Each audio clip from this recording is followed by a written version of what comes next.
কর্মকর্তা বেনজিরকে বলতেছে, sir line তো খারাপ। কয় কি? কয় সারা দেশের মানুষ মুক্তিকে রব বলে মেনে নিল, কিন্তু এই 7 জন যুবকের কলিজায় কি আছে জানি না, এরা কল্লা দিয়ে দেবে কিন্তু ঈমান দেবে না। বেনজির বলতেছে কোনো কথা নাই, তাড়াতাড়ি করে গ্রেফতার করি, কারাগারে ভরো। কই কেমনে গ্রেফতার করবো? কই ওদের নামে তো মামলা নাই। বলছে মামলা যে কয়টা লাগে আমরা ধরার পরে দিয়ে নেব। তাহলে বোঝা গেল সব সরকার আগে মামলা করে পরে গ্রেফতার করে, স্বৈরাচার যারা আগে গ্রেফতার করে ইচ্ছে মতো মামলা লাগায় তারা। হাজী সাহেব মক্কায় মামলা হয় বাংলায়। হাজী সাহেব কোথায়? মামলা হয় কোথায়? হাজী সাহেব কবরে মামলা হয় উপরে। 10 বছর আগে হাজী সাহেব কবরে, 10 বছর পরে হাজী সাহেবের নামে মামলা হয়েছে উপরে। চাচি আম্মা বুড়ি মানুষ, খুঁড়ায় খুঁড়ায় থানায় যে বলে, বাবা ওসি বড় বিপদে পড়েছি, নিজের কানে শুনেছি তোমার চাচার নামে নাকি মামলা হয়েছে। বাবা জানতে চাই তোমার চাচা কি করেছে?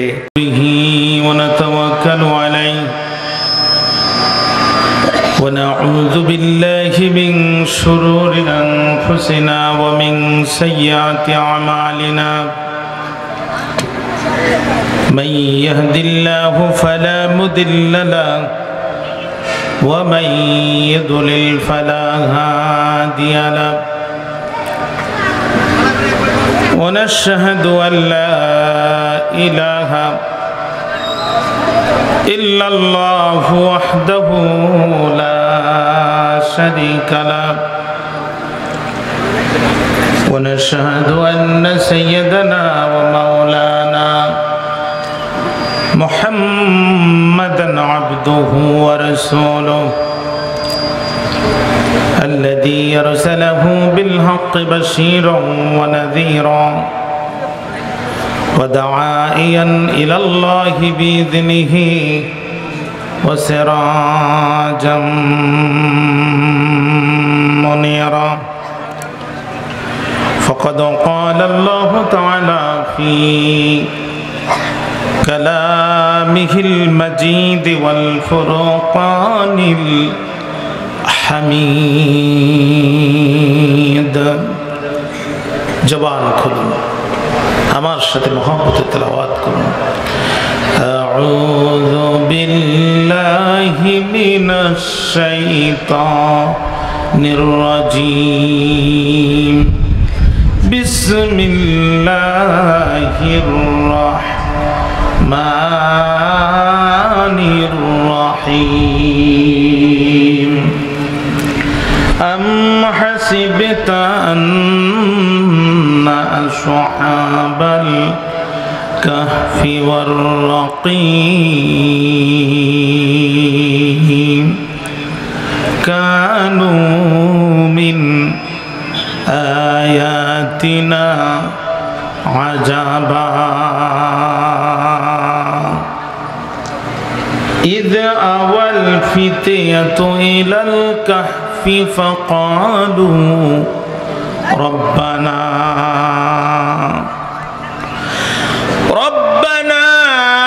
آتنا من لدنك رحمة وهيئ لنا من أمرنا رشدا فضربنا على آذانهم في الكهف سنين عددا ثم بعثناهم لنعلم أي الحزبين أحصى لما لبثوا أمدا نحن نقص عليك نبأهم بالحق إنهم فتية آمنوا بربهم وزدناهم هدى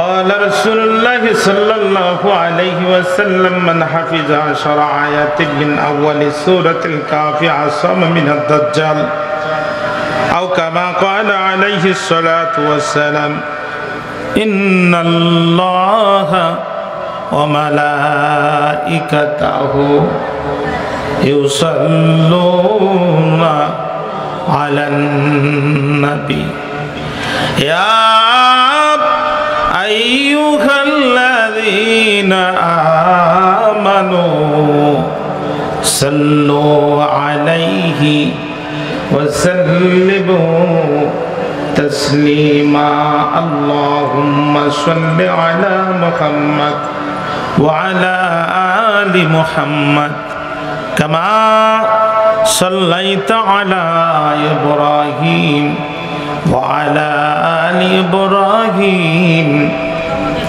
إنك حميد مجيد اللهم بارك على محمد وعلى آل محمد كما باركت على إبراهيم وعلى آل إبراهيم إنك حميد مجيد তুজুলপুর স্বপ্ন সন্ধানী যুব সমাজের উদ্যোগে আয়োজিত 2 দিন ব্যাপী তাফসীরুল কোরআন মাহফিল 2025 প্রথম দিনে মুকাররম মুহতারাম মুআজ্জাজ সম্মানিত সভাপতি জনাব ডাক্তার মুফাক্খরুল ইসলাম সাহেব আতালাল্লাহু উমরাহু ওয়া বারাকাল্লাহু ফি হায়াতিহি আকাব্বালাল্লাহু সাইর আমালিহি আমরা চিৎকার করে বলছি আল্লাহুম্মা আমিন। আজকের মাহফিলের প্রধান অতিথি সাতক্ষীরা জেলার সম্মানিত জেলা প্রশাসক জনাব মোহাম্মদ মুস্তাক আহমেদ সাহেব। আজকের মাহফিলের বিশেষ অতিথি বাংলাদেশ জামায়াত ইসলামী সাতক্ষীরা জেলা শাখার সম্মানিত আমির উপাধ্যক্ষ শহীদুল ইসলাম মুকুল সাহেব। কোরআন এবং হাদিসের আলোকে যুগ জিজ্ঞাসার নিরিখে গুরুত্বপূর্ণ আলোচনা পেশ করেছেন হযরতুল আল্লাম মাওলানা আফজাল হোসেন জেহাদি কব্বালাল্লাহু সাওতাহুল কোরআনুল আযীম। আল্লাহ তাআলা তার এই সুমিষ্ট কণ্ঠকে আমৃত্যু কোরআন সুন্নাহর খেদমতে ব্যাপৃত থাকার সুযোগ দান করে দিন। আলোচনা পেশ করেছেন হাফেজ এম জাহিদ হাসান সহ সম্মানিত বিজ্ঞ প্রাজ্ঞ ওলামায়ে হযরত, দূরদরাজ থেকে আসা ধুলির আসনে বসা আগত স্বাগত সুচিন্তিত শিক্ষিত সম্মানিত মুরব্বিয়ানে কারাম, মস্তে মুজাহিদ খালেদ তারেক সাইফুল্লাহর উত্তরসূরি নওজোয়ান প্রিয় যুবক ভাইয়েরা, সমবয়সী বন্ধুরা, স্নেহের কচিকাচা অনুজবৃন্দ, পর্দার অন্তরালে অবস্থানরতা সর্বগুণী গুণান্বিতা পর্দা নিশিনে আমার মা এবং বোনেরা, আলোচনার শুরুতেই অন্তরের গহীন কন্দর থেকে আপনাদের উদ্দেশ্যে জ্ঞাপন করছি আন্তরিক মোবারক ইসলামী রীতিনীতি অনুযায়ী আসসালামু আলাইকুম ওয়া রাহমাতুল্লাহি ওয়া বারাকাতুহু। কালিমাতুশ শুকর আদায় করছি সেই মহান মাবুদের দরবারে যে রব্বুল আলামিনের জনপদের প্রত্যন্ত অঞ্চল থেকে আপনার আমার মতো কিছু নগণ্য গোলামকে কোরআন শোনার জন্য একত্রিত করেছেন। আপনারা খুশি না বেজার? একটু জোরে বলেন না, খুশি না বেজার? যে মুহূর্তে মাহফিল অনুষ্ঠিত হচ্ছে এই মুহূর্তে গাজাতে মুহুর বোম্বিং চলছে। প্রচন্ড বোমার আঘাতে ছিন্ন বিচ্ছিন্ন মানুষের অঙ্গ প্রত্যঙ্গগুলো আকাশে উঠছে। জীবন্ত মানুষ বোমার আঘাতে ধোঁয়ার সাথে উপরে উঠে যাচ্ছে। প্রায় 70,000-এর মতো মুসলমানকে এবারের হামলায় তারা হত্যা করেছে। প্রত্যেক দিন 150-র বেশি শিশু সন্তান, মুসলিম শিশু সন্তানকে তারা হত্যা করছে। আফসোস, পরিতাপের বিষয়, দুঃখের বিষয়, 200 কোটি মুসলমান, 57টি মুসলিম রাষ্ট্রের রাষ্ট্রপ্রধানরা নির্ভেজাল মুনাফিক খাঁটি বেঈমানের ভূমিকা পালন করছে। কথা বলেন না কেন প্রিয় ভাইরা? পৃথিবীর মানচিত্র থেকে গাজাকে চিরতরে মাটির সাথে মিশিয়ে দেওয়ার জন্য গোটা পৃথিবীর কুফফার শক্তি ঐক্যবদ্ধ, কিন্তু 57টি রাষ্ট্রের মুসলিম প্রধানরা 1 ঘন্টার জন্য বাইতুল মাকদাসকে উদ্ধার করার জন্য এক টেবিলে বসতে পারেনি। এর চাইতে বড় আফসোস আর কি হতে পারে? এর চাইতে বড় দুঃখজনক আর কি হতে পারে? মুসলমানরা আজ বিপদে পড়েছে। মাঝে মাঝে বক্তৃতা বলি, ছোটকালে গরু দেখতাম, গরু মারা যেত যখন শকুন আসতো তখন। এখন গরু আর মরে না, শকুনও দেখা যায় না, ঠিক না? 800 টাকা গরু ঘোষের কেজি। গরু যদি ভুল করে 2 বার ডাক দেয়, বাড়ির মালিক ঘর থেকে বাইরে হওয়ার সময় সাথে করে নিয়ে বাইরে। যদি খুব বেশি সমস্যা হয়, কষাই লাগবে, আমি নিজেই পারবা না, বিসমিল্লাহ আল্লাহু আকবার, 50 টাকা কম দিলে তো আধা ঘন্টায় ক্লিয়ার। গরু আর মারা যায় না, শকুন আর দেখা যায় না। শকুনের নাকের ভিতরে আল্লাহ তাআলা এত গভীর ঘ্রাণ শক্তি দিয়েছে, 1000 স্কয়ার ফিট উপর থেকে বুঝতে পারে তুজুলপুর এই এলাকার কোন ওয়ার্ডের কোন মৌজায় মরা গরু এখন কোন দিক ফিরে শুয়ে আছে। কথা কন না কেন? শকুনে একবার জায়গা মতো ল্যান্ডিং করে। গরু মারা গেল, শকুন আসলো, বিভিন্ন পশু পাখি আসলো। মাটির তলের ইঁদুর মনে করলো আমার মাথার উপরে মনে হয় আজ কিয়ামত কায়েম হয়ে গেছে। এত শব্দ হয় কেন? গর্ত থেকে ইঁদুর বাহির হয়ে দেখে কিয়ামত কায়েম হয়নি, আসলে গরু মারা গেছে। শকুন সহ বিভিন্ন পশু পাখি খেতে আসছে। ইঁদুর তখন শকুনকে প্রস্তাব দিচ্ছে, শকুন ভাই তুমি থাকো উপরে আর আমি থাকি মাটির গর্তের ভিতরে, তোমার সাথে কি আর আমার সবসময় দেখা সাক্ষাৎ হয়? এই কালে ভদ্রের এই গরু মরে যখন তোমার আমার সাক্ষাৎ হয়, তখন আমি ইঁদুর একটু তোমার সাথে বন্ধুত্ব স্থাপন করতে চাই। শকুন তখন বলে তোমার সাথে কেমনি বন্ধুত্ব স্থাপন করতে হয় এটা তো আমার জানা নাই।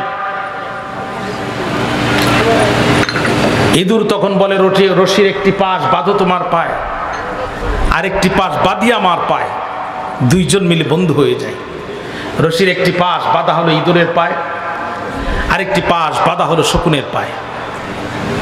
দুপুর 2:30 বাজে এলাকার সবচাইতে মোটা কুত্তা, কুকুর সমিতি সভাপতি, 3 দিন ধরে কিছু খায় না। ওর কানে কানে কে যেন যে বলছে তোমার এলাকায় শকুন মারা গেছে, তোমার এলাকায় গরু মারা গেছে, শকুন সহ সমস্ত প্রাণী খেতে আসছে, তোমাকে কেউ কি কিছু বলেছে? ওর মেজাজ খুব খারাপ। কই না তো বলে 80 কিলোমিটার বেগে দৌড় দিছে। শকুন গরু খাইতে খাইতে পিছন দিকে তাকায়, দেখে কুত্তা যে কায়দায় দৌড়াচ্ছে, ও গরু খাবে পরে, আমারে খাবে আগে। জীবন বাঁচানোর জন্য শকুন তখন উঠে বসলো গাছের ডালে। এতক্ষণ আমার কথা বুঝে থাকলে বলেন তো রশি বাঁধা কার সাথে? না, আপনারা ঘুমায় যাচ্ছেন। আরো জলে বলেন রশি বাঁধা কার সাথে? ইঁদুরের তখন পরিস্থিতি কি? ডাইন গাছের গায়ে বাড়ি খায় কয়টা? বাম গাছের গায়ে একবার বাড়ি খায় কয়টা? শালিক পাখি যে বলে ইঁদুর কাকাজি ট্যাটা করো কে? ইঁদুর বলে দেখো আমি ইঁদুর এক জাত, এই শকুন হচ্ছে আর এক জাত। আমি যদি আমার জাতি ভাই ইঁদুরের সাথে বন্ধুত্ব করতাম, চাই সেটা চিকন কিংবা মোটা জাতের, ধলা কিংবা কালো জাতের, তাহলে বিপদের দিন 2 ইঁদুর গর্তের ভিতরে ঢুকে নিজেকে আত্মরক্ষা করতে পারতাম। কিন্তু আমি বিপদে পড়েছি এই বেজাতের সাথে বন্ধুত্ব করার কারণে। গোটা পৃথিবীর মুসলমান আজ বিপদে পড়েছে বেজাতের সাথে বন্ধুত্ব করার কারণে। মুসলমানরা যেই দিন আল্লাহর কোরআনের ডাইরেক্ট নিষেধাজ্ঞাকে অমান্য করেছে, ইহুদি আর খ্রিস্টানদেরকে বন্ধুরূপে গ্রহণ করেছে, ইহুদিদের সাথে ছেলে বিয়ে দিয়েছে, খ্রিস্টানদের সাথে মেয়ে বিয়ে দিয়েছে, আর নিজের জাতির আলেমদেরকে বিনা অপরাধে আয়না ঘর আর কারাগারের ভিতরে ঢুকায় রেখেছে, সেই দিন থেকে বিজাতির পায়ের লাথি মুসলমানদের কপালে জুটেছে। মাইকের আওয়াজ কমাই দিলেন কেন? মাইকের আওয়াজটা দাও। আমার ভাইরা, 200 কোটি মুসলমান, 57টির বেশি মুসলিম রাষ্ট্র এক টেবিলে বসে যদি একটিবার সিদ্ধান্ত নিয়ে বলতে ইসরায়েল স্টপ দেয়ার, ইসরায়েল ওখানেই থামো, ইসরায়েল আর একটি কদম সামনে দেবে না, পাখির মতো মুসলমান হত্যা করছ আর কলা ঢালার মতো ভাষায় দিচ্ছ, ইসরায়েল থামো। আর একটি আঘাত যদি আমার মুসলিম মানবতার উপরে আসে, পৃথিবী থাকবে কি থাকবে না জানি না, পারমাণবিক অস্ত্র আমাদের মুসলিমদের কাছেও আছে। 200 কোটি মুসলমান ময়দানে নামবো, হয় বাইতুল মাকদাসকে বিজয় করব, তা না হয় শহীদ হয়ে জান্নাতে চলে যাব। এই সিদ্ধান্ত যদি মুসলিম রাষ্ট্রের রাষ্ট্রপ্রধানগুলো এক টেবিলে বসে নিত, বিশ্বের মানচিত্র থেকে ইসরায়েলের নাম নিশানা মুছে যাওয়ার কথা ছিল। কিন্তু দুঃখজনক, অত্যন্ত হতাশাজনক, গোটা বিশ্বের মুসলিম মানবতার মতো এই উম্মতের এত নিষ্ঠুর, ভূমিকা ইতিপূর্বে এই উম্মত আর কখনো দেখে নাই। কথা বলেন না কেন? অত্যন্ত দুঃখজনক।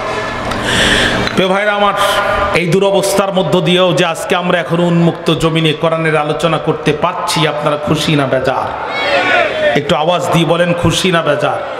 আপনারা যারা বিক্ষিপ্তভাবে বসে আছেন, আপনারা জানেন কোরআনের মাহফিলে পাশাপাশি বসতে হয়, ফাঁকা জায়গা যেখানে শয়তান সেখানে। আমি অত্যন্ত কোরআন সামনে নিই, অত্যন্ত বিনয়ের সাথে আপনাদের কাছে নিবেদন করি, আপনারা খুব দ্রুত কাছাকাছি এসে বসেন। আল্লাহ আমাদের সকলের উপর রহমত করুক, জোরে কান আমিন। দুরূদ আর সালাম বিশ্ব মানবতার মুক্তির মহান দিশারি, নির্যাতিত মানবতার নবী, বঞ্চিত মানবতার নবী, সাইয়্যিদুল মুরসালিন ও খাতিমুন নবিয়্যিন, ইমামুল আম্বিয়া মুহাম্মদুর রাসূলুল্লাহ সাল্লাল্লাহু আলাইহি ওয়াসাল্লাম। ভাইরা আমার, আমি ভূমিকা ছাড়াই সরাসরি কথা শুরু করতে চাই। তেলাওয়াত করেছি কোরআন আল কারীমের 18 নম্বর সূরা 15 নম্বর পারা, সূরাতুল কাহফের 9 থেকে 13 নম্বর আয়াতে কারিমা। তেলাওয়াতকৃত আয়াতে কারিমার অন্তর্নিহিত বক্তব্যকে সামনে রেখে আমি কথা শুরু করার নিয়ত করছি। আল্লাহ রাব্বুল আলামিন আমার কণ্ঠ এবং মেধাকে আপনাদের খেদমতে কবুল করুক। সূরার নাম হচ্ছে সূরাতুল কাহফ। কাহফ শব্দের অর্থ হচ্ছে গরুন ফিল জাবাল, পাহাড়ের গুহা। আজ থেকে 6000 বছর পূর্বে বর্তমান জর্দানের রাজধানী আম্মান শহর থেকে আনুমানিক 60 কিলোমিটার দক্ষিণ পূর্বে ইবনে আব্বাস রাদিয়াল্লাহু তাআলা আনহুর বর্ণনা অনুযায়ী বানজালুস নামক পাহাড়ের হাইজুম নামক গুহায় কিছু সংখ্যক ঈমানদারদের উপরে এক ঐতিহাসিক মর্মান্তিক হৃদয় বিদারক নিষ্ঠুর ঘটনার অবতারণা ঘটেছিল, যার বর্ণনা সূরাটির মধ্যে এসেছে। এই জন্যে সূরাটিকে বলা হয় সূরাতুল কাহফ, পাহাড়ের গুহার সূরা। সূরাটির মধ্যে আয়াত সংখ্যা 110টি, রুকু সংখ্যা 12টি। গোটা পৃথিবীর সমস্ত মুফাসসিরের বিষয়ে একমত, সূরাটি নাজিল হয়েছিল মক্কায়, অতএব সূরাতুল কাহফ একটি মাক্কি সূরা। 2 নম্বর পয়েন্ট হচ্ছে আসবাবে নুজুল, নাজিলের কারণ। কোরআন বন্ধ করার জন্য মক্কার কাফেররা 2 জন বুদ্ধিজীবীকে পাঠালো মদিনার ইহুদিদের কাছে কোরআন বন্ধ করতে, কোরআন বন্ধ করার পরামর্শ নিতে। একজনের নাম তাফসিরে এসেছে নজর ইবনে হারেস, আর একজনের নাম হচ্ছে উকবা ইবনে আবি মুইত। 2 জন যে মদিনার ইহুদিদের কাছে পরামর্শ চাইলো, আমাদেরকে বাঁচাও, কেন কি হয়েছে তোমাদের? আমাদের ঘরের সন্তান মুহাম্মদ বলেন সাল্লাল্লাহু, নিজেকে নবী দাবি করছে, আমাদের সন্তানগুলো খায় আমাদের ঘরে, ঘুমায় আমাদের ঘরে, আন্দোলন আর সংগ্রাম করে মুহাম্মদ আর তার উত্তরসূরিদের পক্ষে, অর্থাৎ আগামী দিনে নেতৃত্ব কর্তৃত্ব সব মুহাম্মদ সাল্লাল্লাহু আলাইহি সাল্লাম এবং তার উত্তরসূরিদের হাতে চলে যাবে, অথবা আমাদেরকে বাঁচাও। সে যুগে কোরআন বন্ধ করত যারা কাফের ছিল তারা, আজ কোরআন বন্ধ করে যারা, উপরে মুসলমানের লেবেল লাগায় ভিতরে কুফরি লালন করে তারা। আপনারা দেখেছেন গত 2 দিন আগে সাতক্ষীরাতে একটা ঘটনা ঘটে গেছে। আলিপুর রউফ চেয়ারম্যানের নিজের প্রতিষ্ঠানে, নিজের কমপ্লেক্সে গতকাল রাতের আগের রাত আমি নিজে স্টেজে উপস্থিত। আমি সময় পেয়েছি মাত্র 32 সেকেন্ড। আমি স্টেজে উঠে বসে শুধু ডান পাশে তাকাইছি বক্তার দিকে, ইতিমধ্যে গালিগালাজ শুরু। এই স্বাধীন পরিবেশে হঠাৎ করে এই পরিস্থিতির মুখোমুখি হব, এটা আমার কল্পনাতেও ছিল না। আমি মাত্র স্টেজে উঠেছি, আপনারা ভিডিও দেখেছেন, 30 থেকে 32 সেকেন্ড সময় আমি চেয়ারে বসে শুধু ডান পাশে তাকিয়েছি। ইতিমধ্যে প্রচন্ড আকারে গালিগালাজ শুরু। উনি একটা প্রশ্ন করেছিলেন, উত্তর তিনি দিচ্ছিলেন সম্মানিত কবির বিন সামাদ ভাই, উনি উত্তর দিচ্ছেন। ওনার বাবা অনেক বড় বক্তা ছিলেন, উনি উত্তর দিচ্ছেন, পাশ থেকে আবার উনি কথা বলতেছেন। তখন উনি বলে ফেলছে, আপনি বগর বগর করলে আমি উত্তর দিব কেমনি? এই যে বগর বগর শব্দটা উনি মাইন্ডে নিছে, নেয়ার পরে যাচ্ছে তাই কথা শুরু করেছে। মুহূর্তের ভিতরে, খুব কম সময়ের ভিতরে কবির বিন সামাদ ভাই অত্যন্ত বুদ্ধিমত্তার পরিচয় দিয়ে তিনি কথা না বলে স্টেজ থেকে নেমে চলে গেছে। শ্রোতাও সাথে সাথে উঠে পিছন দিকে চলে গেছে। আমি বক্তৃতা করবই না। এই পরিস্থিতিতে আমি দেখলাম, এখন যদি আমি মাইক ধরি, আমি সময় পেয়েছি কয়েক সেকেন্ড, আমি মনে মনে 2 বার টার্গেট করেছি যে আমি মাইক ধরব, কিন্তু এখন যদি আমি মাইক ধরি এখানে রক্তাক্ত পরিস্থিতির সৃষ্টি হবে, এটা 100% নিশ্চিত। এইগুলো আমরা 17 বছর ধরে মোকাবেলা করেছি। চেয়ারম্যান তার বক্তব্য দেওয়ার সাথে সাথে তার গ্রুপ, তার সাথে যে লোকজন ছিল, দুই ভাগে ভাগ হয়ে গেছে। এক ভাগ স্টেজ ঘিরে ফেলেছে, এখানে আমাদের সিডিটিভি তরিকুল ভাই আছে, সমস্ত ক্যামেরাগুলো অফ করতেছে। আর এক ভাগ কবির বিন সামাদকে ধরার জন্য তার পিছনে তাড়া করেছে। এই পরিস্থিতিতে যদি আমি মাইক ধরে কোনো রকম অন্য কিছু বলতাম, নিশ্চিত সেখানে রক্তাক্ত পরিবেশ সৃষ্টি হতো, সংগঠন বিপদে পড়তো, সাতক্ষীরার আলেম সমাজ বিপদে পড়তো। আমি বক্তৃতাই করব না। যেখানে একজন আলেমকেই এরকমভাবে অপমান করা হলো, সেখানে আমি বক্তৃতা করি কেমনে? কর্তৃপক্ষ আমাকে খুব হাত চেপে ধরলো এবং একজন কান্নাকাটি করে দিল, হুজুর শুধু একটু দোয়া করে দেন। আমি সেখানে কোনো অবস্থায় বক্তৃতা না করে 5 থেকে 7 মিনিটের ভিতরে আমি কোনো রকম খুতবা না পড়ে শুধু সালাম দিই, 5 থেকে 7 মিনিটের ভিতরে আমি প্রোগ্রাম শেষ করে দিতে বাধ্য হয়েছি। ওখানে যদি আমি কোনো গরম ভূমিকা নিতাম, মারাত্মক একটি পরিবেশ সৃষ্টি হয়ে যেত, যেটা অত্যন্ত অনাকাঙ্ক্ষিত। অর্থাৎ সবসময় গরমের পরিবেশ গরম দিয়ে ঠান্ডা করা যায় না। কিন্তু অত্যন্ত দুঃখজনক, বিগত 2 দিন ধরে আমারই কিছু দিনই ভাই, আমার মতো আলোচক, তারা আমাকে নিয়ে বিভিন্ন সমালোচনায় লিপ্ত। 17টি বছর এই ময়দানে কথা বলেছি, কোনোদিনও জবান পরিবর্তন করিনি।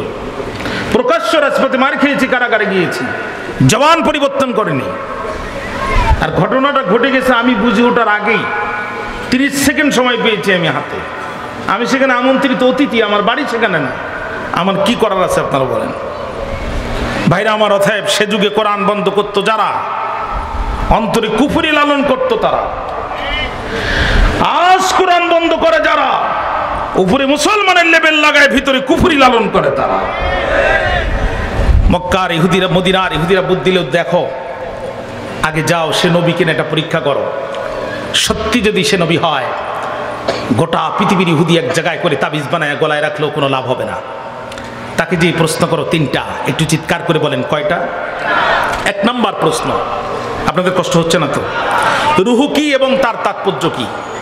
2 নম্বর প্রশ্ন, সেই বিস্ময়কর যুবক কারা, যাদের ঘটনা অত্যন্ত অত্যন্ত অত্যন্ত বিস্ময়কর?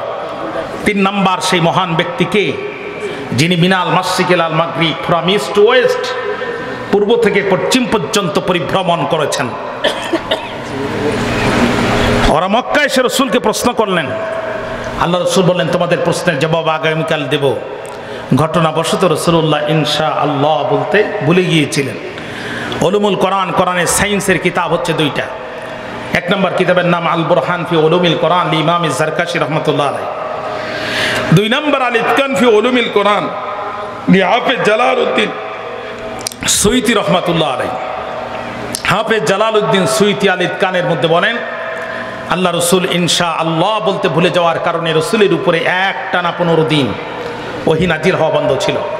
মক্কার কাফেররা এই সুযোগে অবান্তর কথা ছড়াতে লাগলো। 3 প্রশ্নের জবাব দিতে যদি 15 দিন লাগে, বাকি প্রশ্নের জবাব কবে দেবে? আল্লাহ ডাক দিয়ে কয়, জিবরিল আর করিস না দেরি, চলে যাও তাড়াতাড়ি। ওরা আমার নবীকে প্রশ্ন করে অপমান করতে চায়, আমি আল্লাহ আমার নবীর পক্ষে আমি নিজেই ওদের প্রশ্নের জবাব দিতে চাই। সুবহানাল্লাহ বলতে মন চায় না? জিবরিল আমিন চলে আসলেন। সূরা কাহাফ নাজিল হয়ে গেল। দেশের নাম জর্দান, বাচ্চার নাম দাকিয়ানুস। বৈশিষ্ট্য তার 3টা। 1 নম্বর জালেম, 2 নম্বর নিষ্ঠুর, 3 নম্বর মূর্তি পূজক। বর্তমানে আমাদের দেশ থেকে পিছনের দরজা দিয়ে যিনি পালিয়েছেন, সফর করেছেন, এটাও দাকিয়ানুস, তবে লেডিস ভার্সন। কি ভার্সন? লেডিস ভার্সনে মাল একই, কিন্তু মডেল ভিন্ন। মাল একই, মডেল ভিন্ন। ভাইরা আমার, দাকিয়ানুস সারা দেশে রেড অ্যালার্ট জারি করলো, ডিক্রি জারি করলো, মার্শাল ল জারি করলো। আমার দেশে থাকবে যারা মূর্তির ইবাদত করবে তারা, আমার দেশে থাকবে যারা মূর্তির পায়ে সিজদা দিবে তারা, আমার দেশে থাকবে যারা মূর্তিকে রব বলে মানবে তারা, আর মানবে না যারা 2 ভাগে ভাগ হবে তারা। 1 ভাগ যাবে ক্রস ফায়ারে, আর 1 ভাগ যাবে আয়না ঘরে। এই আদেশ জারি করলো যখন, সারা দেশের মানুষ মেনে নিল তখন, কিন্তু মানল না যারা 7 জন যুবকের একটা গ্রুপ, তারা এক জায়গায় হয়ে বলছে, জীবন দিব, ইমান দিব না। জীবন গেলে জীবন পাবো, ইমান গেলে ইমান পাবো না। সুবহানাল্লাহ বললেন না? 7 জন যুবকের গ্রুপ এক জায়গায় হয়ে গেল। দেখবেন যুবকেরা বলে যেই মূর্তির মুখে কুত্তায় প্রস্রাব করে এই মূর্তি কোনোদিন আমাদের রব হতে পারে না। ভাইরা আপনারা কথা বলতেছেন না? রাস্তায় যদি মূর্তি থাকে আর কুত্তা যদি হেঁটে যায়, কুত্তা যদি ভুল করেও সামনে যায়, পিছনে ফিরে এসে পা স্ট্যান্ড গান মেশিনের মতো উঁচু করে মূর্তির মুখে স্প্রে করে দেয়। কথা বলেন না কেন? যেই মূর্তির মুখে কুত্তায় প্রস্রাব করে এই মূর্তি কোনোদিন আমাদের রব হতে পারে না। 7 জন যুবক সিদ্ধান্ত নিল, যুবকরা চিন্তা করলো ইমানদার যারা সফল কাম হবে তারা, ইমান হারা হবে যারা, কিয়ামতের দিন বিপদে পড়বে তারা। অর্থাৎ জীবন গেলে জীবন দিব, ইমান দেব না। কারণ জীবন গেলে জীবন পাবো, ইমান পাবো না। কেমনে জীবন পাবো? মিনহা খালাকনাকুম ওয়া ফিহা নুঈদুকুম ওয়া মিনহা নুখরিজুকুম তারাতান উখরা। পরকালে যে আল্লাহ আপনাকে আমাকে জীবিত করবেন এ ব্যাপারে কোনো সন্দেহ আছে? জোরে বলেন আছে? কিন্তু এই যুগে যদি ইমান হারা হয়ে মারা যায়, পরকালে নতুন করে ইমান আনার আর কোনো সুযোগ আছে? অতএব জীবনের দাম বেশি নয়, ইমানের দাম বেশি। জীবনের মূল্য বেশি নয়, ইমানের মূল্য বেশি। জীবন দামি নয়, ইমান দামি। জীবন বাঁচানো ফরজ নয়, ইমান বাঁচানোর জন্য ফাঁসির কষ্টে জীবন কোরবানি করা ফরজ। অতএব জীবন দিব, ইমান দেব না। 7 জন যুবক প্রকাশ্যে এই বিদ্রোহ করলো যখন, তৎকালীন ডিবি হারুন বিষয়টা টের পেল তখন। যেরকম কে টের পাইছে? কথা কয় না। আপনার আবার তাফসিরে ডিবি হারুনের নাম খুঁজতে যেন না, তাহলে কিন্তু আবার পাবেন না। তদানীন্তন গোয়েন্দা সংস্থা যারা ছিল, আমি তাফসিরেদের নাম খুঁজে পাইনি, এই জন্য ডিবি হারুনের নাম বললাম যাতে আপনারা সহজে বুঝতে পারেন। ডিবি হারুন বিষয়টা টের পেয়ে তার উদ্ধতন বলে, চাচি আম্মা, চাচাই বড় দুষ্ট মানুষ, আমার থানার সামনে ককটেল হামলা করেছে। বাবা এই ঘটনা কবে ঘটেছে? কয় গতকাল রাত 8টার সময় ঘটেছে। কয় তোমার চাচা তো 10 বছর আগেই কবরে গেছে। কথা কন না কেন? বুড়ি ডাক দিয়ে বলে, ওসি সাহেব শোনো, ওই বুড়ার সাথে আমি বুড়ির মহব্বতটা এত গভীর ছিল, আমি মেয়েদের বাড়িতে যেতাম যখন বুড়ায় টেলিফোন করতো তখন, ওরে বুড়ি যত রাত হোক বাড়িতে আসো তাড়াতাড়ি, তোমার ছাড়া কেমনে থাকতে পারি। সেই মহব্বতের বুড়া আমার 10 বছর আগে গেল কবরে, মাত্র 2 বার উঠলো উপরে। একবার গত নির্বাচনের সময়, আর একবার তোমার থানার সামনে ককটেল মারার সময়। যেই বুড়া মরার পরে কবর থেকে উঠে ভোট দিতে পারে, সুযোগ পেলে কিন্তু ওই বুড়ার সামনে উঠতে পারে। অর্থাৎ তুমি আমার মোবাইল নাম্বারটা নাও, আমার চেয়ারম্যানের নাম্বারটা নাও। বুড়া যদি এবার কোনো দিন কবর থেকে ওঠে, তুমি শুধু ধরে একটু আমার কাছে জমা দিবা। আমি কাফনের কাপড় ধরে একটা বার জিজ্ঞাসা করবো, বুড়ারে এত মহাব্বত ভুলে চলে গেলি উপরে, অবুড়াহার আমি কবর থেকে উঠে তুমি ককটেল মারার সময় পাও, কবর থেকে উঠে তুমি ভোট দেওয়ার সময় পাও, আমার সাথে একটা বার সাক্ষাৎ করার সময় তোমার হয় না। ভাইরা জানতে চাই, এই জাতের মামলা সমাজে ছিল নাকি ছিল না? একটুখানি ধৈর্য নিয়ে বসেন, বস্তার মুখটা খুলতে দেন। আপনারা যে কি চান আমি বুঝি না, এইটা চিন্তা করেন না। আমি মাঝে মাঝে বক্তৃতা বলি, সিঙ্গাপুরের জুতা পালিশের জন্য মুচি নাই। মুচি বলেন তো আপনার, ডিজিটাল মেশিন আছে, ভিতরে জুতা ঢুকায় দিবেন, পালিশ হয়ে বাইর হয়ে যাবে, ভিতরে টাকা দিয়ে দিবেন। বাঙালি যে যখন জুতা ঢুকাইছে আর পালিশ হয়ে বাইর হয়েছে, টাকা নেওয়ার লোক নাই, বাঙালি শুধু জুতা ঢুকায় আর পালিশ হলে বাইর হয়ে পায়ে দিয়ে হেঁটে যায়, একটা টাকাও দেয় না। বাঙালি ফটো আবিষ্কার করেছে, যেখানে মানুষ নাই ওখানে টাকা দেওয়া যায় নাই। এখন এই কোম্পানিগুলোর মালিক যারা, মাস শেষে বক্সগুলো ওপেন করে দেখলো, তারা জুতা পালিশ হলো 30,000 জোড়া, মাগার ভিতরে মাল নাই। এ কাম করলো কারা? তখন তারা ধরার জন্য নিয়োগ করলো সিসি ক্যামেরা। এই সিসি ক্যামেরায় পড়লো ধরা, বীর বাঙালি যারা এই মহান কাম করেছে তারা পড়ে গেল বড় বেকায়দায়। বাঙালি যতদিন এই দেশে আছে, ডিজিটাল পদ্ধতিতে জুতা পালিশের ব্যবসা আর এই দেশে সম্ভব নয়। আবার এত পরিমাণ বাঙালি এক জায়গায় করে দেশে ফেরত পাঠালে আমার দেশের কলকারখানাও চলবার নয়। কি করা যায়? তখন তারা সফটওয়্যার ইঞ্জিনিয়ারদেরকে বলল, বাবা বেতন তো নিবা, একটা উপকার কি করবা? কয় কি? এমন একটা সফটওয়্যার বানাও যেন বাঙালিও থাকে, জুতা পালিশের ব্যবসাও চলে। সফটওয়্যার ইঞ্জিনিয়ার যারা অক্লান্ত পরিশ্রম করে একটি নতুন সফটওয়্যার তৈরি করলো তারা, আর সেটি হলো জুতা একটা ঢুকাবেন পালিশ হবে, আর একটা ঢুকাবেন পালিশ হবে, তবে বাইর হবে না ততক্ষণ, ভিতরে ডলার দেবেন না যতক্ষণ। বাঙালি কয় সামান্য বুদ্ধি দিয়ে কি আর আমাদের আটকানো যায়? বাঙালির বুদ্ধি বলে একটা কথা আছে না ভাই, বাঙালি এক মেশিনে জুতো একটা দেয়, পালিশ হয়ে যখন বাইর হয় বুদ্ধি করে দ্বিতীয় জুতো ওই মেশিনে দেয় না, ও আরেকটু সামনে যে মেশিনে আর একটা নতুন পায় ওখানে একটা দেয়। এই মেশিন থেকে একটা, ওই মেশিন থেকে একটা, দুই মেশিন থেকে দুই জুতা পরে বাঙালি বীরের মতো হেঁটে যায়। বলছিলাম না ভাই, এদের কাছে অসম্ভব বলে কোনো জিনিস নাই। এরা 1981 সালে জন্মগ্রহণ করার পরও 1971 সালের মামলার প্রধান সাক্ষী হয়। এরা 3 মাইল দূর থেকে ধর্ষণ দেখতে পায়, কিন্তু চশমা ছাড়া রাস্তা দেখতে পায় না। কথা বলেন না কেন? এদের কাছে অসম্ভব বলে কোনো জিনিস নাই। বক্তৃতা লম্বা করার সুযোগ নাই। আসহাবে কাফের 7 জন যুবকের পরিচয় সম্পর্কে আল্লাহ রব্বুল আলামিন নিজেই বলছেন। রব্বুল আলামিন বলেন, নাহনু নাকুসু আলাইকা নাবাহুম বিল হাক্কি ইন্নাহুম ফিতয়াতুন আমানু বিরাব্বিহিম ওয়া জিদনাহুম হুদা। আল্লাহু আকবার বলতে মন চায় না? নাহনু নাকুসু আলাইকা নাবাহুম বিল হক। 3টা প্রশ্ন যে রাসূলের কাছে করেছিল, আজকে আমাদের আলোচনা হচ্ছে এই 3টা প্রশ্নের 2 নাম্বার প্রশ্ন, সেই বিস্ময়কার যুবক কারা? কথা কি পর্যন্ত বুঝতে আপনাদের কোনো কষ্ট হয়েছে? না। আল্লাহ বলছেন, নবী ওই যুবকদের সত্য ঘটনা এখন আমি আল্লাহ তাআলা আপনাকে নিজেই বর্ণনা করে শোনাচ্ছি। ইন্নাহুম ফিতয়াতুন, নিশ্চয়ই তারা ছিল যুবকগণ। কি করেছিল তারা? আমানু বিরাব্বিহিম, তারা তাদের রবের প্রতি ঈমান এনেছিল। আর আমি আল্লাহ কি করেছিলাম? ওয়াজিদনাহুম হুদা, আমি তাদের হেদায়েতের রাস্তাকে বৃদ্ধি করে দিয়েছিলাম।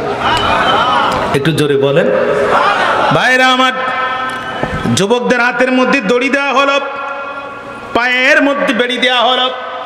সকালবেলা দাকিয়ানুসের আদালতে হাজির করা হলো। যখন দাকিয়ানুস রাগে অগ্নিশর্মা হয়ে গেল, তখন উঁচু রাজকীয় চেয়ারে দাকিয়ানুস বসে আছে। চোখগুলো তার বড় বড় রক্তিম বর্ণ, হাতের পশমগুলো খাড়া খাড়া হয়ে গেল। দাকিয়ানুস মাথা গরম করে বলছে, রে যুবকেরা দাঁড়াও, রে যুবকেরা দাঁড়াও, এত বড় দুঃসাহস কোথায় পেলে? শুধু তাই না, তাফসীরে জালালাইনে আল্লামা জালালউদ্দিন সুয়ুতী রাহমাতুল্লাহ আলাইহি লেখেন, ওয়া আমারাহুম বিসসুজুদি লিল আসনাম। দাকিয়ানুস মূর্তি সামনে দাঁড় করায় দিল, আর যুবকদেরকে বলে দিল, আমার সামনে সিজদা দিবি। দাঁড়াও, এত বড় দুঃসাহস কেমনে হলো? সারা দেশের লোক মূর্তিকে রব মানল, তোমরা কেন মানলে না? আল্লাহ কয়, নবী যুবকেরা যখন ইমানের জবাব দেওয়ার জন্য দাঁড়িয়েছে, আমি আল্লাহ তাআলা ওয়ারাবাতনা আলা কুলুবিহিম, আমি আল্লাহ ওদের অন্তরকে ইমানের উপরে আরো শক্ত করে দিলাম। আর জোরে বলেন। যুবকেরা দাঁড়ায় বলো, রব্বুনা রব্বুস সামাওয়াতি ওয়াল আরদ। রে দাকিয়ানুস, আমাদের রব তো তিনি, আসমানের রব যিনি, আমাদের রব তো তিনি, আমাদের রব তো তিনি, জমিনের রব যিনি, আমাদের রব তো তিনি, জীবন দান করেন যিনি, আমাদের রব তো তিনি, মৃত্যু দান করেন যিনি, আমাদের রব তো তিনি, মৃত্যুর পরে পুনরুজ্জীবিত করবেন যিনি, আমাদের রব তো তিনি, পুনরুজ্জীবিত করার পরে জান্নাত আর জাহান্নাম দেবেন যিনি। ও প্যানের ভাইরা, একটাবার জবান খুলে বলেন তো দেখি, ওই রবের নাম কি? আল্লাহ। আরো জোরে বলেন, আল্লাহ। লান নাদুয়া মিন দুনিহি লাহাব। রে দাকিয়ানুস, কান খাড়া করে শুনে রাখ, ওই রবকে ছাড়া অন্য কোন রবকে বর্তমানও মানি না, ভবিষ্যতেও মানব না। লান নাদুয়া ফেলে মুজারে মানসুব বিলান। মুজারে 2টা জিনিসের অর্থ দেয়, বর্তমান এবং ভবিষ্যৎ, প্রেজেন্ট এন্ড ফিউচার। লান নাদুয়া মিন দুনিহি লাহাব, ওই রবকে ছাড়া অন্য কোন ভেজাল সত্তাকে রব বানায়া বর্তমানও ডাকি না, ভবিষ্যতেও ডাকবো না। সুবহানাল্লাহ বললেন না? শুধু তাই না, হাউলাই কওমুন আত্তাখাযু মিন দুনিহি আলিহাতান। লাউলা ইয়াতুনা আলাইহিম বিসুলতানিন বাইয়িন ফামান আযলামু মিম্মান ইফতারা আলাল্লাহি কাযিবা। এরে দাকিয়ানুস, আমাদের এই কওমদের কি হলো? যারা আল্লাহকে বাদ দিয়া কমিউনিজমের উপর ঈমান আনে, আল্লাহকে বাদ দিয়া ন্যাশনালিজমের উপর ঈমান আনে, আল্লাহকে বাদ দিয়া সেকুলারিজমের ঈমান আনে, আল্লাহকে বাদ দিয়া গণতন্ত্রের উপর ঈমান আনে। এদের কি হলো? আল্লাহকে বাদ দিয়া কোন ভেজাল সত্তাকে রব বলে স্বীকৃতি দেওয়া যাবে যদি তাদের কাছে এই ডকুমেন্ট থাকে, লাউলা ইয়াতুনা আলাইহিম বিসুলতানিন বাইয়িন, তাহলে তারা সেটা পেশ করে না কেন? ওমান আসলামু মিম্মান ইফতারা আলাল্লাহি কাযিবা। ওই ব্যক্তির চেয়ে বড় জালেম আর কে হতে পারে যে আল্লাহর নামে, তার রবের নামে মিথ্যা প্রতিপন্ন করে? ভাইরা, পরিষ্কার বক্তব্য শুনে রাখেন। আল্লাহকে বাদ দিয়া গাছকে যারা সিজদা করে এরা যেমন মুশরিক, আল্লাহকে বাদ দিয়া মাছকে যেমন সিজদা করে এরা যেমন মুশরিক, আল্লাহকে বাদ দিয়া গরুর পায়ে যারা সিজদা করে এরা যেমন মুশরিক, আল্লাহর আইন বাদ দিয়ে মানব রচিত আইনের পিছনে যারা মিছিল, মিটিং, আন্দোলন, সংগ্রাম করে এরা ঠিক তেমনই মুশরিক। আল কোরআনের আলো, আল হাদিসের আলো,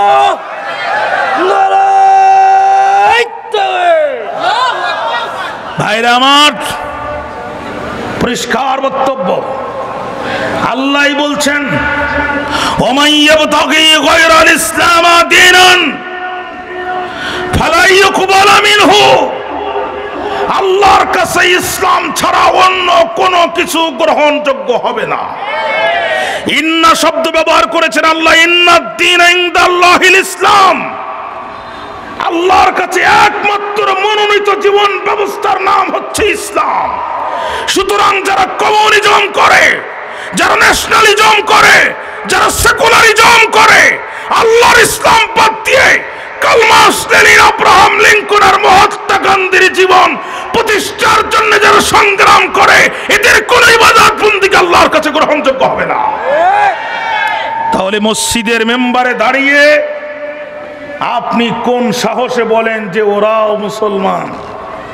মসজিদের মেম্বারে দাঁড়িয়ে আপনি কিভাবে স্বীকৃতি দেন যে ওটাও একটা ধর্ম?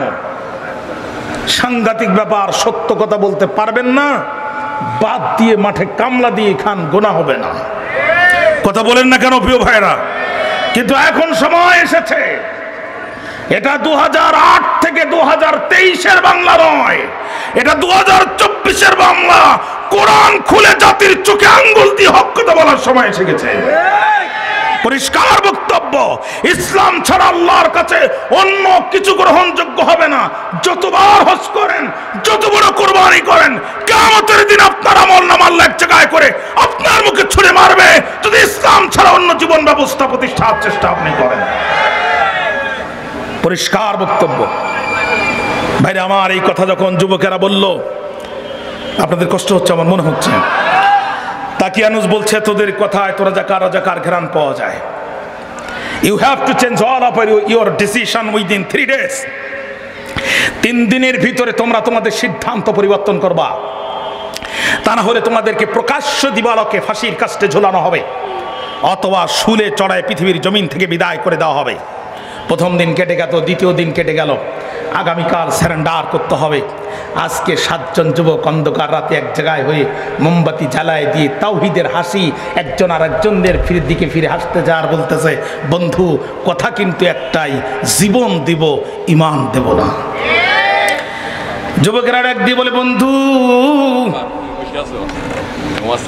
যুবকেরা ডাক দিয়ে বলে, বন্ধু, যুবকেরা ডাক দিয়ে বলে, বন্ধু, আগামীকাল আমরা দাকিয়ানুসের দরবারে হাজির হব। আগামীকাল আমরা দাকিয়ানুসের দরবারে হাজির হয়ে সারেন্ডার করব। প্রকাশ্য দিবালোকে ফাঁসির কাজটা আমাদেরকে ঝুলানো হবে, আর আমাদেরকে রক্ত মাখা জামা কাপড় পরে মাটির মধ্যে পুঁতে ফেলা হবে কিয়ামতের দিন। এই রক্তমাখা জামা কাপড় নিয়ে আমরা আল্লাহ দরবারে হাজির হব। আর নিজেদেরকে শহীদ পরিচয় দিয়ে নবীদের আগে হেঁটে হেঁটে মাথা উঁচু করে আল্লাহ জান্নাতে প্রবেশ করব। ঈমান কাকে বলে? ঈমান কাকে বলে? ভাইরা, কিয়ামতের দিন আল্লাহ রব্বুল আলামিন তামাম পৃথিবীর মানুষগুলোকে এক জায়গায় করবেন যখন, আল্লাহ নিজেকে জাব্বার আর কাহার বলে পরিচয় দিবেন তখন, আল্লাহ নিজেকে জাব্বার আর কাহার বলে পরিচয় দিবেন যখন, ইব্রাহিম আলাইহিস সালামের মতো সিনিয়র পয়গম্বররা থরথর করে কাঁপতে থাকবে, দাউদ আলাইহিস সালাম কাঁপতে থাকবে, মুসা আলাইহিস সালাম কাঁপতে থাকবে, নূহ আলাইহিস সালাম কাঁপতে থাকবে। ওই দিন এক শ্রেণীর মানুষ আল্লাহর দরবারে উঠবে, কারোর হাত থাকবে না, কারোর পা থাকবে না, কারোর চোখ থাকবে না, বুকের মধ্যে চাইনিজ কুড়ালের দাগ থাকবে, পেটের মধ্যে AK-47 বন্দুকের গুলি থাকবে, কিন্তু তারা সেই দিন আল্লাহকে বিন্দুমাত্র ভয় করবে না, মাথা উঁচু করে আল্লাহর সামনে দিয়ে হেঁটে হেঁটে জান্নাতের দিকে রওনা দেবে। আল্লাহ ডাক দিয়ে বলবে দাঁড়াও, আল্লাহ ডাক দিয়ে বলবে দাঁড়াও, তোমরা কারা? তখন তারা বলবে আল্লাহ আমরা তো তারা, দিন কায়েমের প্রয়োজনে তোমার ওহির বিধানের আহ্বানে রাজপথে জীবন কোরবানি করেছিলাম যারা, আল্লাহ আমরা তারা, আল্লাহ আমরা শহীদ। আল্লাহ এই যে দেখো আমাদের হাত নাই, পা নাই, গলার মধ্যে ফাঁসির দড়ি, বুকের মধ্যে চাইনিজ কোরালের দাগ। আল্লাহ বলবেন বুঝলাম তোমরা শহীদ, কিন্তু তোমরা কোথায় যাও? তখন তারা ডাক দিয়ে বলবে রব্বুল আলামিন আমরা জান্নাতের দিকে যাই। আল্লাহ ডাক দিয়ে বলবে বান্দা বুঝলাম তোমরা জান্নাতের দিকে যাও। আল্লাহ ডাক দিয়ে বলবেন বান্দা বুঝলাম তোমরা জান্নাতের দিকে যাও, কিন্তু আমার কাছে নতুন করে আর কিছু চাও? যা চাবা সব পাবা, নতুন করে কি আর কিছু চাবা? তখন তারা ডাক দিয়ে বলবে রব্বুল আলামিন জান্নাতের পরে তুমি আমাদেরকে আর কি দিতে চাও? আল্লাহ সত্যি যদি জান্নাতের পরে আর কিছু দিতে চাও, জানটা আর একবার ফিরায় দাও, দুনিয়ার জমিনে আর একবার যেতে চাই, তোমার নামে আর একটা তাকবীর দিয়ে মাথা উঁচু করে শহীদ হয়ে তোমার দরবারে ফিরে আসতে চাই। আল্লাহ তখন ডাক দিয়ে বলবে বান্দারে এত নির্মম নির্যাতন করে হত্যা করলো তোদেরকে মারার পরও বাতিলের কলিজা ঠান্ডা হয়নি। 1 ঘন্টা তোদের লাশটা ফাঁসির কাছে ঝুলায় রাখছে, পিটায় পিটায় হত্যা করার পরও কলিজা ঠান্ডা হয় নাই। চলন্তরের লাইনের উপরে তোদের দেহটা ফেলায় রাখছে, ট্রেনের নিচে চাপা পড়ে 3টা খণ্ডে খণ্ডিত হয়ে গেছে, তারপরও কেন সেই শহীদ হতে চাস? তখন তারা বলবে রব্বুল আলামিন শাহাদাতের মৃত্যু বরণ করতে এতই মজা, একটা পিঁপড়া কামড় দিলে যতই না কম কষ্ট হয়, তার চেয়ে অধিক কম কষ্টে শহীদের রূহ আল্লাহর জান্নাতে চলে যায়। রব্বুল আলামিন মালাকুল মউত অতি যত্নে আমাদের রূহটা বের করল। আল্লাহ আমাদের কাফনের কাপড়ের ভিতরে টাটকা রক্ত, তোমার কবরের মাটি, আমাদের এই কাফনের কাপড় পর্যন্ত খেলো না। রব্বুল আলামিন এত ইজ্জত তুমি শহীদদেরকে দিয়েছো, সত্যি যদি তুমি দিতে চাও বারবার দুনিয়ার জমিনে ফিরায় দাও। দুনিয়ার জমিনে যেতে চাই আর তোমার নামে তাকবীর দিতে চাই আর শহীদ হয়ে জান্নাতে যেতে চাই। জোরে কোন আল্লাহু আকবার। এই শাহাদাতের মৃত্যু আমরা চাই না প্রিয় ভাইরা। আপনি যত বড় আলেম হন, যত বড় মুফাসসির হন, যত বড় মুহাদ্দিস হন, ইসলামের যত বড় খাদেম হন, আপনি মারা যাবেন, আপনাকে কবরে থাকতে হবে, কিয়ামতের দিন উঠতে হবে, মিজান পুলসিরাত পাড়ি দিতে হবে, আল্লাহর কাছে হিসাব দিতে হবে, তারপরে জান্নাতে যেতে হবে। আর আপনি যদি শহীদ হয়ে যান, মালাকুল মউত আসবে, আপনার জানটা বের করবে আর আল্লাহর জান্নাতের মধ্যে ছুরি মারবে। আল্লাহ এই শহীদ মৃত্যু তুমি আমাদেরকে ভিক্ষা দাও। বাইরে আমার যুদ্ধ চলছে, যুদ্ধের ময়দানে নবীজি যুদ্ধের নেতৃত্ব দিচ্ছেন। এমন সময় একজন কাফের আসলেন, ইয়া রাসূলুল্লাহ আমাকে কালেমা পড়ায় দেন। নবী আমার কালেমা পড়ায় দিলেন। হুজুর আমি এখন কি করব? আল্লাহ রাসূল বললেন তোমার কাছে তরবারি আছে। লোকটি বললেন হুজুর তরবারি ভাঙা। নবী বললেন ভাঙ্গা তরবারি নিয়ে যুদ্ধের ময়দানে নামো। মুসলিম সাহাবী ভাঙ্গা তরবারি নিয়ে যুদ্ধের ময়দানে নামলেন। কাফেরদের আঘাত করলেন, এক পর্যায়ে কাফেরদের আঘাতে নিজেও শহীদ হয়ে গেলেন। যুদ্ধ শেষ হলো যখন, লাশগুলো এক জায়গায় করা হচ্ছে, তখন সাহাবীরা বলছি আর রাসূলুল্লাহ, এই লোকটি জীবনে একটা সিজদা দেয় নাই, একটি রুকু করে নাই। আমার কথা কি মনোযোগ আছে আপনাদের? একটি সিজদা দেয়নি, একটি রুকু করে নাই, একটি ওয়াক্ত নামাজ, একটি রাকাত নামাজ পড়ে নাই। যুদ্ধের ময়দানে শুরুর পরে লোকটি আসলো আর যুদ্ধে অংশগ্রহণ করলো। ওগো নবীজি, এই লোকটির জানাজা পুরো বা খিলাফ না পুরো বা খিলাফ? আল্লাহ রাসূল ডাক দিয়ে বলে, সাহাবী কি বলতে চাও? হুজুর, আমাদের কেন জানি মনে হয় লোকটি জাহান্নামী। বিশ্বনবী বললেন, সাবধান, তোমরা সাক্ষী দিচ্ছ লোকটি জাহান্নামী, আমি মুহাম্মদুর রাসূলুল্লাহ সাক্ষী দিচ্ছি লোকটি জান্নাতি। আল্লাহু আকবার বলতে মন চায় না? আল্লাহ এই শাহাদাতের মৃত্যু তুমি আমাদেরকে ভিক্ষা দাও। ভাইরা আমার, উহুদ যুদ্ধ শেষ হয়ে গেল। আল্লাহ নবী লক্ষ্য করে দেখলেন একজন মহিলা রাসূলকে ইশারা দিচ্ছেন। নবীজি আমার তার কথা শুনলেন, ডাক দিয়ে বলছে, নবীজি আমি আপনার চাচি আম্মা, আপনার চাচা, আপনার চাচা হানজালা গত রাত্রে আমাকে বিয়ে করে বাসর ঘরে নিয়েছে। হানজালা আমার সাথে মেলামেশা করেছে, হানজালা আমার সাথে বাসর কাটিয়েছি। হানজালা জুনুব অবস্থায় ছিল, তার উপরে গোসল ফরজ হয়েছে। ওগো নবীজি, গোসল করার জন্য হানজালা কোষের মধ্যে পানি নিয়ে যখন গায়ে দেবে, কে যেন রাস্তা দিয়ে যায় আর বলে, কুতিলা মুহাম্মদ, মুহাম্মদ দুনিয়ার জমিনে নাই। হানজালা এই কথা শোনার পরে পানি আর গায়ে দেয় নাই, তরবারি নিয়ে যুদ্ধের ময়দানে চলে গেছে। শুনেছি আমার স্বামী আপনার চাচা হানজালা শহীদ হয়ে গেছে। নবীজি, অভিযোগ করার জন্য আসি নাই, অনুযোগ করার জন্য আসি নাই, ইয়া রাসূলুল্লাহ, শুধু জানতে এসেছি আপনার চাচাকে কি আপনি এই অবস্থায় দাফন করাবেন নাকি তাকে গোসল করাবেন? আল্লাহর নবী কিছুক্ষণ চুপ থাকলেন। এরপরে নবী ডাক দিয়ে বলে, চাচি আম্মা, ও চাচি আম্মা, আমি নবী, আপনি নবী না। আমি যা দেখি আপনি তা দেখেন না। আমার চাচার শাহাদাতে আল্লাহ রব্বুল আলামিন এত বেশি পরিমাণ খুশি হয়ে গিয়েছে, জান্নাতি ফেরেশতা আর জান্নাতি পানি দিয়ে আমার চাচা হানজালাকে আমার আল্লাহ নিজে দায়িত্বে গোসলের ব্যবস্থা করিয়েছে। আল্লাহ, এই শাহাদাতের মৃত্যু তুমি আমাদেরকে ভিক্ষা দাও। জোরে কন্যা আল্লাহুম্মা আমিন। এক নম্বর শাহাদাতের জীবন, কোনো কথা শুনতে চাই না। উঁচু টুপি, নিচু টুপি, শক্ত টুপি, নরম টুপি, কলিওয়ালা কলি ছাড়া, পাগড়িওয়ালা পাগড়ি ছাড়া, দল মত নির্বিশেষে, তরিকা নির্বিশেষে সব আলেম ওলামা পীর মাশায়েখদেরকে আল্লাহর কোরআনের রাজ কায়েমের সাথে এক মঞ্চে উঠতে হবে, এক মঞ্চে উঠতে হবে, হাতে হাত রাখতে হবে। যারা উঠবে না তারা জাতীয় গাদ্দার, বেঈমান, মুনাফিক হিসেবে নিজেদের পরিচয় পেশ করবে। দুই নাম্বার, কমিউনিজম দেখেছি, ন্যাশনালিজম দেখেছি, সেকুলারিজম দেখেছি, বাবা শাসন দেখেছি, কন্যা শাসন দেখেছি। শুধু একটি বার ১৫০০ বছর পূর্বে হেরা গুহায় নাজিল হওয়া কোরআনের শাসন ব্যবস্থা দেখার মাধ্যমে এ বাংলার জমিনে আমরা খলিফা ওমরের শাসন ব্যবস্থা দেখতে চাই, আমরা হযরত আবু বকরের শাসন ব্যবস্থা দেখতে চাই।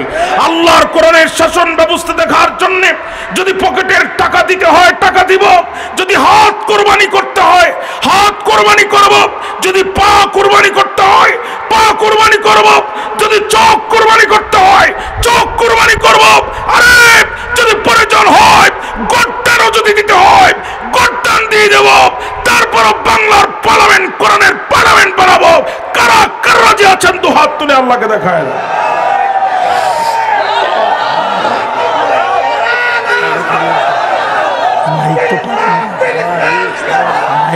ইচ্ছা করেই কাজ করতেছে না, এত বাজে মাই।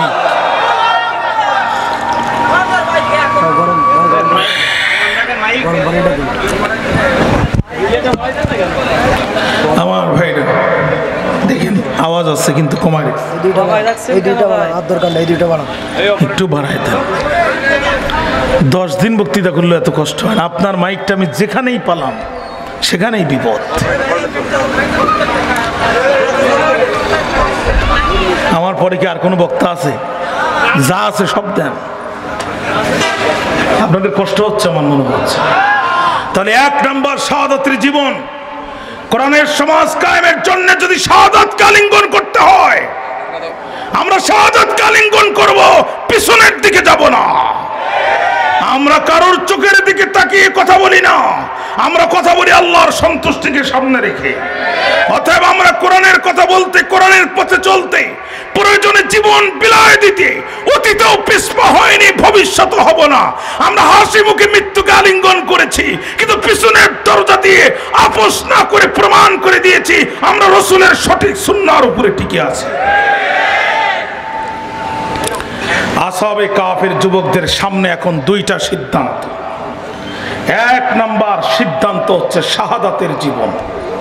কালকে সারেন্ডার করব, শহীদ হয়ে জান্নাতে চলে যাব, কিয়ামতের দিন উঠব, নবীদের আগে জান্নাতে ঢুকবো।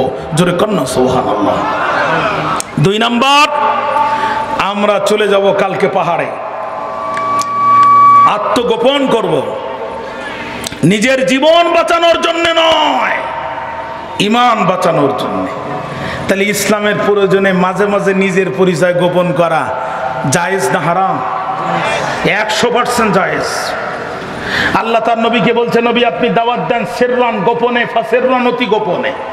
আল্লাহ ডাক দিয়ে কয়, মুসার মা টেনশন করো না, সিন্দুক বানাও, মুসাকে ঢুকাও, নীল দরিয়ায় ভাসাও। সিন্দুক বানায়া মুসাকে ঢুকায়া নীল দরিয়ায় ভাসানোর দায়িত্ব তোমার। যে ফেরাউন মুসাকে হত্যা করতে চায়, আত্মপরিচয় গোপন করে ওই ফেরাউনের দরবারে ঢুকায় মুসার লালিত পালিত হওয়ার যাবতীয় ব্যবস্থা তৈরি করে দেওয়ার দায়িত্ব আমি আল্লাহ। মুসা আলাইহিস সালামের মা সিন্দুক বানালো, মুসা আলাইহিস সালামকে ঢুকালো, নীল দরিয়ায় ভাসালো। ভাইরা আমার, আম্মা আসিয়া আর ফেরাউন 2জন বসে বসে গল্প করতেছে। এমন সময় দেখে ওই যে কি একটা ভাসতেছে। ফেরাউন তখন ডাক দিয়ে বলছে, এই ডিবি হারুন, তার মানে গোয়েন্দা আর কি, দেখো তো কি। তদানীন্তন ডিবি হারুন ছিল যারা দ্রুত বক্সটা উঠায় নিয়ে আসলো। তারা নিয়ে এসে চিন্তা করলো, এ কি সেই গোপালগঞ্জের কোটালীপাড়া 86 কেজি বোমা না 96 কেজি বোমা? এই বোমা যদি বাস্ট হয়ে যায় শুধু আমরা মরব না ফেরাউনও মরবে? এর মধ্যে কান লাগায় দেখে ছোট মাসুম বাচ্চার কান্নার আওয়াজ পাওয়া যায়। ওরা বলছে, বাপ রে বাপ, এ কোন কান্নার ভাব? এ তো যেন তেন বোমা না। জীবনের রিস্ক নিয়ে সিন্দুকটা খুলে দেখে বন্দুকও না, বোমাও না। এত সুন্দর মাসুম বাচ্চা দেখা যায়। ওরে মানুষের বাচ্চা যে এত সুন্দর হয় আমাদের জানা ছিল না। ওরা ওখান থেকে ডাক দিয়ে বলছো, মা গো আসিয়া, একবার আসিয়া শুধু বাচ্চাটা যাও দেখিয়া। আম্মা আসিয়া দৌড় দিয়ে চলে গেল, 2টো হাত বাড়ায় দিল। মুসা আলাইহিস সালাম লাফ দিয়ে আসিয়ার কোলে চলে গেল। পাপাচার, দুরাচার, চরিত্রহীন, লম্পট ফেরাউনের সাথে দীর্ঘ দাম্পত্য জীবনে আম্মা আসিয়ার কলিজার মধ্যে যত কষ্ট ছিল, মুসা আলাইহিস সালাম কোলে যাওয়ার সাথে সাথে আসিয়ার হৃদয় পর থেকে সমস্ত দুঃখ কষ্ট দূর হয়ে চলে গেল। আম্মা আসিয়া চিন্তা করলো, সারা দেশে এখন চিরুনি অভিযান চলতেছে। জোরে বলেন, কি চলতেছে? চিরুনি অভিযান চলতেছে। যেখানেই ছোট বাচ্চা পাচ্ছে মুসা মনে করে ওখানেই ক্রস ফায়ার দিচ্ছে। অতএব এই বাচ্চাকে গোপনে লালন পালন করা যাবে না, কারণ ফেরাউনের গোয়েন্দা বাহিনীর আছে ওয়ুনুল গোরাব, কাগের চোখ, ওরা যেভাবে ওক টের পাবে। তাহলে কি করা যায়? ফেরাউনের সামনে এই বাচ্চাকে আস্তে করে লালন পালন করতে হবে। আম্মা আসিয়া একটু মুস্কি হেসে প্রেমের ভাব দিয়া একটু ঢং করে ডাক দিয়ে বলো, গো ফারাও, একটাবার এসে শুধু বাচ্চাটার দিকে তাকাও। ওগো ফারাও, শুধু বাচ্চাটার দিকে এসে একটাবার তাকাও। ফেরাউন দৌড় দিয়ে চলে যেয়ে তাকেই বলছে, আসিয়া, এই মনে হয় সেই মূসা। সোরের মন, আপনাদের ঘুম আসতেছে, একটু জোরে কন, সোরের মন। আম্মা আসিয়া কই, কেমনে বুঝলে? ওর গায়ে কি লেখা আছে মূসা? কই, কারুর ঘরে গেল না, আমার ঘরে কেন আসলো? আম্মা আসিয়া কয়, খবরদার, এনাফি জানাব। আচ্ছা ফেরাউন, বলো তো তুমি খোদা নাকি গাধা? খোদা যদি হও ছোট বাচ্চা দিকে কেন ভয় পাও? আর তুমি যে ছোট বাচ্চা দিকে ভয় পাও, এটা কি শুধু আমি জানি না আর 2-5 জন জানে? খবরদার, এই কাম করো না, মানিজ্জত থাকবে না। এনাফি জানাব, যথেষ্ট করেছ। হাজার হাজার বাচ্চাকে, প্রায় 80,000 বাচ্চাকে তুমি নিজে তোমার বাহিনী দিয়ে হত্যা করেছ একজন মুসাকে ঠেকানোর জন্য। মুসা কি মরে নাই? ও ফেরাউন, এ বাচ্চার দিকে যদি তুমি আঙ্গুল তুলে তাকাও, এতে যদি তুমি হত্যা করো, এই যে ক্যান্টনমেন্ট দেখতেছো, এই সেনাবাহিনী কিন্তু সব তোমার না। এর ভিতরে 20টা ব্রিগেডিয়ার জেনারেল আমার আছে, 5টা ক্যাপ্টেন আমার আছে, 2000 সোলজার আমার আছে। তুমি যদি বাচ্চাকে হত্যা করো, সর্বপ্রথম বিদ্রোহ তোমার ক্যান্টনমেন্ট থেকে শুরু হবে। 2 নাম্বার তোমার সংসারের গোষ্ঠী মারি। 1 নাম্বার ক্যান্টনমেন্টের মারামারি, 2 নাম্বার তোমার সংসারে গোষ্ঠী মারি, তোমার সংসার করবো না। ফেরাউনকে আসিয়া বলিস কি? কয় হ্যাঁ, এ বাচ্চা মারতে পারবা না। আচ্ছা ফেরাউন, তুমি তো বাচ্চা মারতে চাও, একটাবার বাচ্চার দিকে তাকাও তো দেখি।